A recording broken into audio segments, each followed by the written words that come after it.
Stapleton! Yes, sir! How many people do you venture you've made cry just from singing the national anthem? At least 2. Well, I know 2. That's it. I haven't seen much statistics on that beyond that, but yeah, it was an incredible performance, as only you could have done. Seriously. Well, I appreciate that. Thank you. We were just talking to Julian Edelman about how much the national anthem, for some reason, especially in the Super Bowl, but it's like that moment that just like, even now going to a regular game, I still get goosebumps. Oh man, I'm getting goosebumps just thinking about it. Yeah, but it's like, this whole thing, everybody's together. They got the Jets going over. Yeah, it's a production and it's heavy. Yeah, it's a unifying thing. Yeah, but you made it your own in like the most perfect way, dude. It was so fucking magical, man. It got me fucking fired up. I came out hot in that game. Got the photos from that one. Oh yeah, fucking epic, man. And it was some great TV editing too, I have to say. Of course, they caught you guys, the right moments, man. And, all the aircraft carrier and all this stuff. It was really great. She was awesome, man. Well, you're on basically a football podcast. You played some ball back in the day. Yeah, like 30 years ago. Oh, in high school. Listen, I know.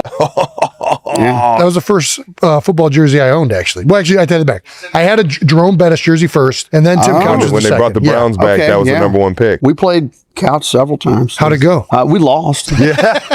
What positions you were playing? I was linebacker. And let's go. Yeah. Middle, outside, where were you at? Inside. Inside backer. Yeah. That's awesome, man. Taking on fullbacks and It looked like you had a little neck roll in there. You had that little cowboy. Those are those big shoulder pads. Those fucking shoulder pads were back in the day. That's right. I love it. Who'd you grow up watching? Oh, I mean, I grew up in like Joe Montana, Jerry Rice era. That was kind of. Oh yeah. Dan Marino, those guys. Very fitting that we're on the same friend. Yeah. Yeah. Dude, my uncle has a crazy story about how he played Notre Dame. He went to Purdue. And he played Notre Dame, and he got to see the first glimpse of Joe Montana's like 2-minute at the end of a game, winning it as a freshman at Notre Dame. And I asked Joe Montana about that game, and he said that my uncle didn't even mention this. He threw like 3 picks and got taken out of the game, and then a quarterback got injured, and he gets put back in to go save the day afterwards. And it was like, all right, now I got those 3 picks out the way. I'm good to go, baby. Nobody remembers the picks if you win the game. You ain't lying. Before we continue, we've been told you have some gifts. I do. I brought some whiskey for you guys. Oh, hell yeah. Baby. There's that. Pass it on down. Is it okay if we open this right now? Oh, wait, we've got them swapped. Swap? Okay. Yeah, you go there. they're specific to you. Okay, got it. And how do we get lucky, dude? Over We the got bug? gifts for Chris, right? Yeah. God damn it. I'm like, you're the first one that has ever came on the show with gifts, dude. Fuck yeah. Yeah, baby. Christmas in February. 62, personalized bottle. This is awesome. Travelers This happens every Christmas. He always opens them faster than me. Then we got some glasses. Dude, Coaster. this is nice. You guys are the first people we've ever done that for, but we got an engraving machine. We just Oh, fuck yes. I don't even want to open it. Well, I have Listen, some you other open stuff yours we and can I'll drink it. Oh, that's the 90 proof. That's what we have been selling, but this is new coming out. This is 121 proof. 121. Right here. Those were the 90s. This is Okay. not out yet, but I brought this today. If you guys were up for it, we could open it together. Yeah. This is the first bottle that I will ever have opened of this and had with anybody. I am not turning that down for a second. Please. I'd be honored for you to. No. This has to be. You got to open that thing. Dude, this is so badass. This is awesome. There's some glasses in there too, I think. How long you been in the whiskey game? Oh, I guess it's a couple of years now. We've been doing that, but depends on what you call in the games. Making it and selling it, a couple of years. There we go. I'll just do like a tasting pour at first, and you guys. Nice, man. I might not have should have wrapped things. Dude, this is awesome, man. Are you kidding me? What are we calling the 121 proof? It's foolproof. Foolproof. It's just Traveler foolproof. Love it. It'll be out very soon in limited quantities, but Oh, yeah. Ooh, that smells good. you guys ready to go? Cheers for the first one. Hell yeah, baby. Hell yeah. Get this thing going. Hell yeah. It's a sipper for me, but you guys do what you want with it. Well, if I didn't already have enough hair on my chest. That is fantastic. Dude, that is Very smooth good. as shit. Foolproof. 121, and it is smooth. Dude, thank you for this bottle. This thing's definitely going up on the bar, man. Thanks for having me on. Oh, that's so good. Loosest I've ever been in a I was about to say, This is what? Loosest I've ever been in a podcast. Here we go. I got to ask even more about it. So being from Kentucky, it's always just been in like your backyard, right? Like a lot of the distilleries? But you or know, what? as I became an adult and played music, it's been a big part of what we do. I've always enjoyed Buffalo Trace product, which is is that what we do.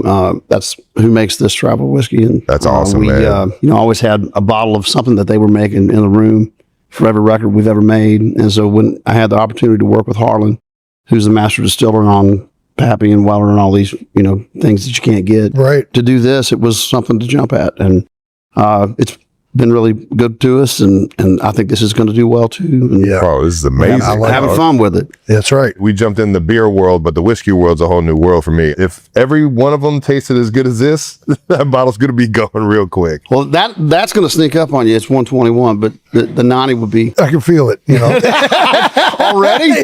It's good in a Yeah. great way. It warmed me up for the first No doubt. sip. That's the best part. All right. So last time I ran into you, I was at the George Strait concert. I've been to a bunch of your shows. Well, no, the last time you came to a show, you had a tiny baby. That's what I was about to say. So you don't know this. Come again? Chris met Finley before you met Finn. At his show, she was so new and so young, we couldn't leave her at home, and we wanted to go to the show. Can't miss the show. Is that the link? And Chris gave me one of my favorite things, and I've stolen it since you've said it because I love it so much. That you miss like the smell of like newborn babies. New There's like a baby smell smells coming off. is a great thing. I'm going to sound like a weird, creepy dude talking No, about it's it. not creepy at all. Because anybody that's held a kid, I think a infant like that, you know what you're talking about. Yeah. Yeah, when you're a new parent and you hold the baby, it's the smell of your own child there in your hands. It's a great thing. Absolutely. Beautiful thing, man. I also like to smell other people's babies. That's why, that's where it's going to sound creepy. Pardon me, sir. Can I smell your baby? Please hand this over. So you're going back on a tour though.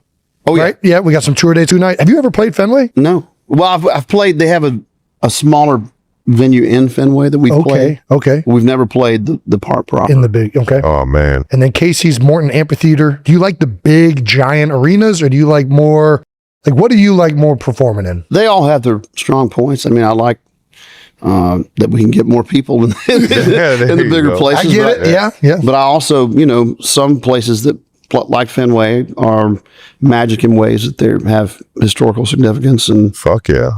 just playing Wrigley Field or when you go to these places that have been around a while, those places have ghosts in them, or even, playing the Fillmore here. We're in San Francisco right now. Like playing the Fillmore here has a lot of music history, and you do those things and you feel like you're, part of the ethos of music. Yeah. Okay. Absolutely. Dude. I've talked to my Taylor about this a few times, but she grew up in the country world in Nashville and in high school and coming up, and she was underneath a lot of these big country singers, and she raves about how together they are, how they maneuver on tour and stuff like that.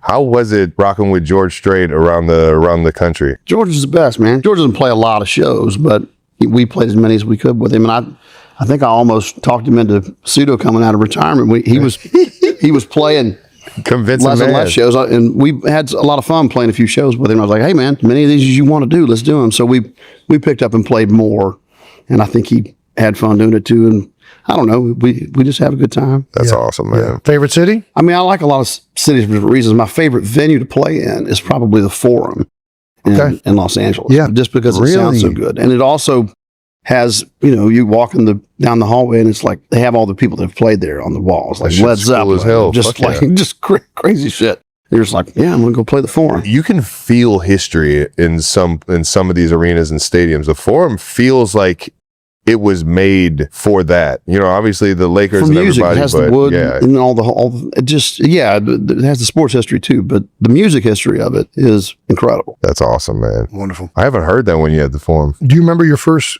concert? Ooh. My first concert was probably Bon Jovi at Rupp Arena with Skid Row opening. Oh, wow. And Skid Row was so loud, Yeah. I had to go out in the hallway. I was like, I was maybe I was eight or nine. Okay. They were hammering. Yeah.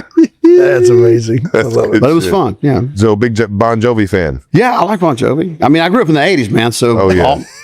all that stuff is good. I had is that. fair game for me. So growing up, Bon Jovi, you were in the rock world, the country world, all the above. Yeah, I mean, I grew up in a rural part of the country too, so we have my dad listened to all the outlaw music, like Waylon and Willie, Merle Haggard, and all those guys, but also old R&B and stuff like that. So Oh, nice. I had it from all directions, and I don't, If it's good, it's good. There's two kinds of music, good and bad. That's it. So we always talk about this in sports, actually. Like, to be a great athlete, it's best to play a bunch of different sports and before you narrow down into one sport. Do you think it's similar? Like, do you think playing and listening to all these forms of music and then narrowing down into like a specific genre makes you a better musician? Or do you think it's best to stay in like one thing? I have to share this just because it popped in my head as you were saying that. Okay. When I was a kid, I went to Rick Pitino basketball camp. Are you let's kidding me? go. Louisville action. Hell yeah. And Rick Pitino, he spoke to us before we had the camp. Or I'm sure you guys went through camps. When you were Yeah, kids. yeah. Oh, you know how it goes. Yeah. And he's like, now, in order to be a good basketball player, you have to play 3 sports: 1-on-1 basketball, 3-on-3 basketball, and 5-on-5 basketball. That's a banger. That pops in my head as you were saying that. But I do think there's something that can strengthen you as a musician if you can, kind of at least have a working knowledge of a lot of different kinds of music. Absolutely. But at some point, all these influences kind of converge into whatever it is that you are, and that's what that is, So I love it. That's awesome, man. Do you remember your first concert you played? I don't. No. I don't. Probably in church. Or not. That's not a concert. Like I used to sing in church. Yeah, growing no, up, I don't. Yeah. A couple times in high school, I owned a PA, so we'd randomly get hired by somebody that needed a PA to open for them sometimes. Okay. Hell yeah. In high school, like it's hard to get people to take things seriously and like try to work as a band. And then you think you're going to go to college for a minute like me, and then you do that, and that doesn't work out for you. And I'm like, well, what am I going to do? And so you get random jobs driving trucks or delivering pizzas or whatever it is, and then until you find out what it is that you do. Yeah. So now I gotta ask you, got me going down a rabbit hole, dude. You were a pizza driver? I was not that high up on the totem pole. Still though. I was the guy. Have you ever been in a parking lot? I don't know if they did that. This is where you guys were from, but and you go into a store or something, you come back and there are coupons on your windshield. Oh yeah. Yeah, I was the guy that put the coupons on the windshield. Yeah. Nice, man. Running around in the parking lot, that's fucking gold, man. Basically, I mean, giving people money, essentially. I mean, Right. Like Santa Claus. Like a Robin Hood, man. This is sweet. What process of music making do you enjoy the most? Oh yeah. Writing, working out the sound and melody. I guess that all kind of goes I in the was same gonna thing. say, do you even Performing, like, what's the best part? Oh, it's all part of one wheel for me. I like it all when it's working. I'm frustrated by it all when it's not. But I do enjoy writing, but I don't do a lot of that anymore. I do enjoy going in the studio, and the studio is probably my favorite part. Nice. Really, although I don't have any plans to go do much of that these days, really either. But they all feed into each other, and it's not really a separate thing. Right. And you have to do all of them in order to, once again, be whatever it is that you are. Hell yeah. To maintain that, even as we play larger venues, like we still set up the same Oh yeah. on a big stage that we would set up in a club, or we don't change our setup. I'm kind of tethered to a chord. I don't do a lot of moving around or anything. That's not my deal. It doesn't change my mentality. We're still just playing songs. But somehow it feels like a little more pressure sometimes to play very intimate things, more than a mass of things, because you can see the reactions of the 5 people in the room, or there's a little more pressure there in an odd way. Hell yeah. Yeah, absolutely. I know you say you're not doing much songwriting anymore, but how many songs do you venture you've probably written? Oh, Can't thousands. even count it. Yeah, I was gonna say, more than, can't even count yeah, it. more than 1,000 for sure. Yeah. That is incredible. What is the process for you is it always the same? Is No. it strikes in different ways? Well, I grew up as a salary songwriter. I came up in the business as that's The songs you've written are insane. Yeah. as songwriting, Yes. and to the point that I was a salary songwriter in a publishing house, and so we would show up at the crack of noon or something, and we make appointments, and it feels very not sexy when I describe it that way, but that's what we did. We worked it like a job, and you come in, it's a very workman mentality, and early on I would do that 3 or 4 times a day. I would have different appointments with people, and I would come out with songs and crank, trying to figure out how to do it and how to be good at it. Hell yeah. And eventually you figure something out, or you get lucky enough to make people think that you did. Yeah. And that's kind of what that is. But the process can be different. For me, if I'm sitting by myself, I'll probably just have a guitar and hum and strum. Does the melody come first and then the For me, lyrics? a lot, if I'm by myself, that would. Or something, I've dreamt choruses before, or That's you wake probably up cool, with, yeah. just, I'm writing a song right now, not necessarily, but I would be if you said something, or you said something, or something, something struck me, a light on the wall, that would, start the wheels turning. Hell yeah. So you can't avoid it if you are a songwriter a little bit. You're always writing a song. Yeah. Even if you're not. Materials all Writing a around song. you, yeah. Yeah. That's cool as hell. I wish I had the fucking brains to be able to just put words to music like that. It's insane stuff, man. It is. I can't even write a full sentence out. Finish this and you won't be able to. All right. Does every country western song need to mention the following? Mamas, trains, prison, getting drunk. You're Well, I'm talking about missing- the perfect country Sure, and western that's song. Right. It is one of my favorite Written by songs. Steve Goodman. That's right. Is there some truth to that? Like, I feel like that's a caricature almost now in a lot of country music where it's like, I don't think you have to do that, but certainly when you do, those of us who know that as the list of things that are supposed to be in there yeah. would go, all right, cool, good job. Cover the bases. Nice. Yeah. At this point in your career, do you go to places for like honest feedback from like where you're at, or do you Well, I'm feel married. like I'm married to my wife. the who is biggest honest? Who is the most honest person. Shout out to She'll tell me Morgan. if Yeah. something sucks immediately, and not. She doesn't pull punches. That's the best, man. I don't need to go anywhere else for honest feedback. There you go. Coach is right there letting you know. That's awesome. Do you have any places you want to play that you haven't played yet? Ooh. I'm sure there are, but I don't know what they are. Have you ventured much out of the States in terms of We've played in Europe a little bit and Australia, but we have never been to South America to play. in terms of outside of the US? What was your most like accepting crowd? The ones that got the craziest. Oh, they've all been wonderful. Everybody in Europe's great, and Australians are great. Everybody's really nice to us, and Hell yeah. we don't do it that much. We don't, it might be 3 or 4 years before we do those kinds of things. During a relaxed conversation, Chris Stapleton was already being praised for his emotional performances, especially that unforgettable national anthem that had millions feeling goosebumps. But then, the energy shifted. Travis Kelce, clearly impressed and in high spirits, steered the conversation into a more personal zone, dropping hints about exclusive moments, private connections, and future celebrations. And that's when it happened. Behind the laughter and storytelling, Kelce reportedly extended something far bigger than just admiration, an invite that left Stapleton visibly emotional. Sources close to the moment say it wasn't just about music or football anymore. It was about being part of something deeply personal, his rumored wedding with Taylor Swift. Stapleton, known for staying composed, couldn't hide the reaction.